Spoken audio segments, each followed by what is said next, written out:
نور دربي بالقرآن واشرح صدري بالإيمان واغفر ذنبي يا رحمن واستر عيبي يا منان.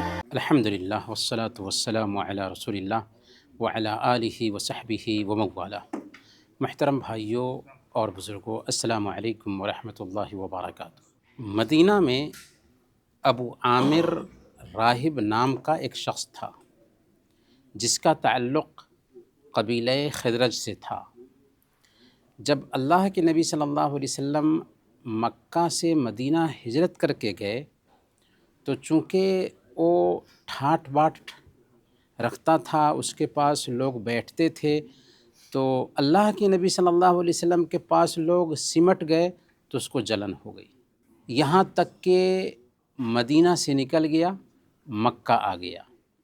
قریش مکہ کے ساتھ ساٹھ گانٹھ کر کے جنگ احد میں بھی شریک ہوا کفار مکہ کے ساتھ، اور جنگ احد میں اس نے اللہ کے نبی صلی اللہ علیہ وسلم کو تکلیف پہنچانے کی بھی کوشش کی، یہاں تک کہ اس نے ایک گڈھا کھودا تھا، اس گڈھے میں اللہ کے نبی صلی اللہ علیہ وسلم گر گئے تھے۔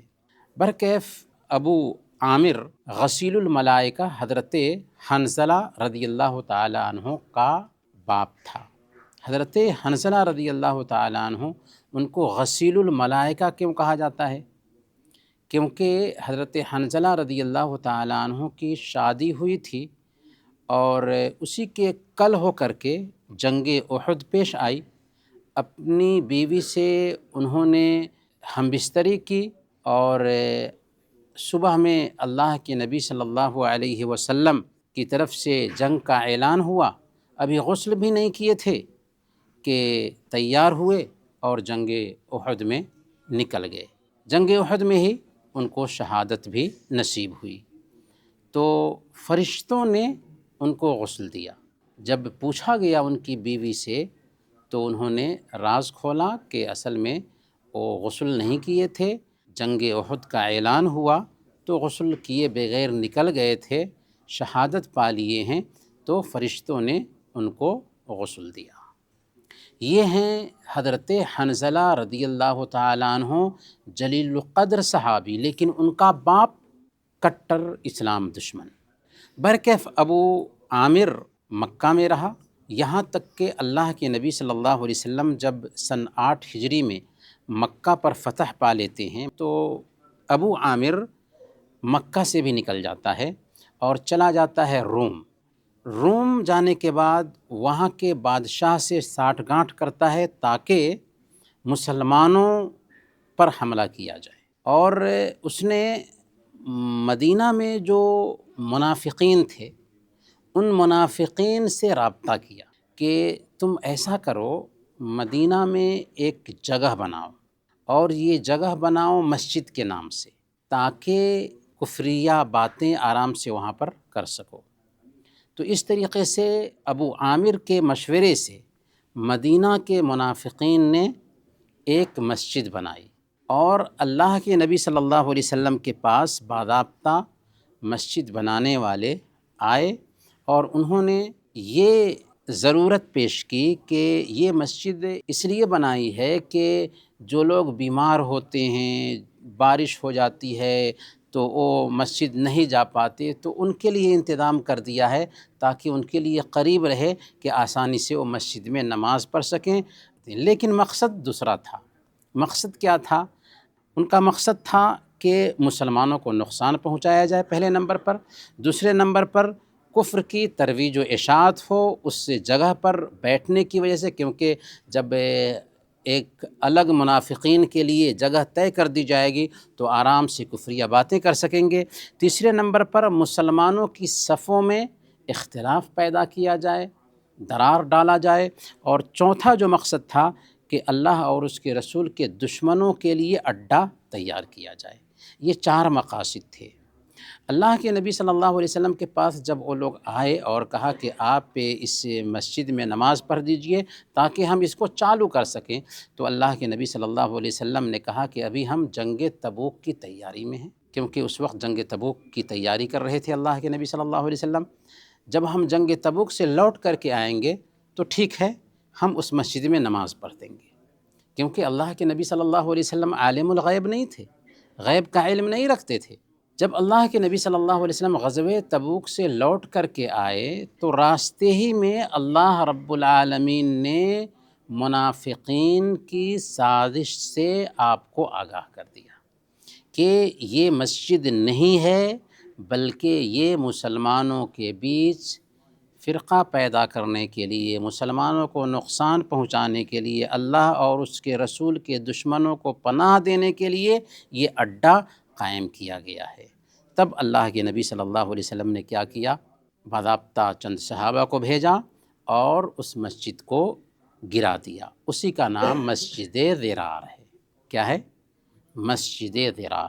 اسی پس منظر میں اللہ تعالیٰ نے یہ آیت کریمہ اتاری، والذین اتخذوا مسجدا ضرارا وکفرا وتفریقا بین المؤمنین وإرصادا لمن حارب الله ورسوله من قبل وليحلفن إن أردنا إلا الحسنى والله يشهد إنهم لكاذبون۔ اور بعض ایسے ہیں جنہوں نے مقاصد کے لیے مسجد بنائی ہے، اپنے خاص مقاصد کے لیے مسجد بنائی ہے کہ نقصان پہنچائیں اور کفر کی باتیں کریں اور ایمانداروں میں جدائی ڈالیں اور اس شخص کے ٹھہرنے کا انتظام کریں جو اس سے پہلے اللہ اور اس کے رسول کا مخالف ہے، اور قسمیں کھائیں گے کہ سوائے بھلائی کے اور ہماری کچھ نیت نہیں، اور اللہ گواہ ہے کہ وہ بالکل جھوٹے ہیں۔ اس کے بعد اللہ تعالیٰ نے باضابطہ کہا اپنے نبی سے، لا تقم فیہ ابدا، ایسی مسجد میں آپ مت جائیے، نماز مت پڑھیے۔ یہ دراصل 4 مقاصد کے تحت بنائی گئی مسجد ہے۔ اللہ نے فرمایا سب سے پہلے ضراراً، مسلمانوں کو نقصان پہنچانے کے لیے مسجد بنائی گئی ہے۔ دوسرے نمبر پر کفراً، یعنی کفر کی باتیں کرنے کے لیے مسجد بنائی گئی ہے، کفر کو شہ دینے کے لیے مسجد بنائی گئی ہے۔ وتفریقاً بین المؤمنین، اور مسلمانوں کے بیچ پھوٹ ڈالنے کے لیے مسجد بنائی گئی ہے۔ وإرصاداً لمن حارب اللہ ورسولہ، اور اللہ اور اس کے رسول کے دشمنوں کے لیے اڈا بنایا گیا ہے۔ تو یہ مشورہ تھا ابو عامر راہب کا، جو روم سے مشورہ دے رہا تھا مدینہ کے منافقین کو۔ چنانچہ مدینہ کے منافقین نے یہ مسجد بنائی تھی۔ اللہ کے نبی صلی اللہ علیہ وسلم کے اوپر وحی اترتی ہے اور سارا پلان بتا دیا جاتا ہے اللہ کے نبی صلی اللہ علیہ وسلم کو، تب اللہ کے نبی صلی اللہ علیہ وسلم اس مسجد کو گروا دیتے ہیں۔ اس میں آگ بھی لگوا دیا تھا اللہ کے نبی صلی اللہ علیہ وسلم نے گرا کر کے۔ برکیف اس آیت سے ہمیں جو سبق ملتا ہے وہ یہ ہے کہ ہمیشہ ظاہر سے آدمی کو دھوکہ نہیں کھانا چاہیے۔ کبھی کبھار اسلام کے نام پر بھی کچھ سرگرمیاں کی جاتی ہیں لوگوں کو دھوکہ میں رکھنے کے لیے، اور ہم ظاہر میں سمجھ لیتے ہیں یہ تو مسلمان ہیں، یہ تو پکے ایمان والے ہیں، تو ان کا ساتھ کیوں نہ دیں۔ نہیں، یہاں پر سب سے پہلا سبق یہی ملتا ہے کہ ظاہر سے ایک انسان کو دھوکہ نہیں کھانا چاہیے۔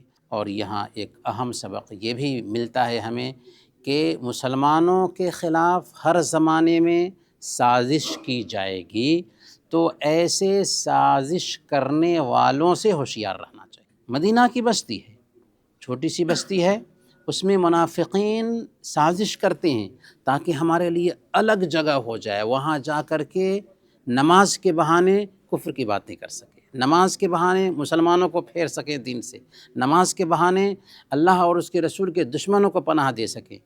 اللہ رب العالمین نے اس کفار کی سازش اور منافقین کی سازش سے صحابہ کو آگاہ کر دیا، اللہ کے نبی صلی اللہ علیہ وسلم کو آگاہ کر دیا کہ ان کی سازش سے آپ آگاہ رہیے۔ چنانچہ اللہ کے نبی صلی اللہ علیہ وسلم نے اس ٹھکانے کو ہی ختم کر دیا۔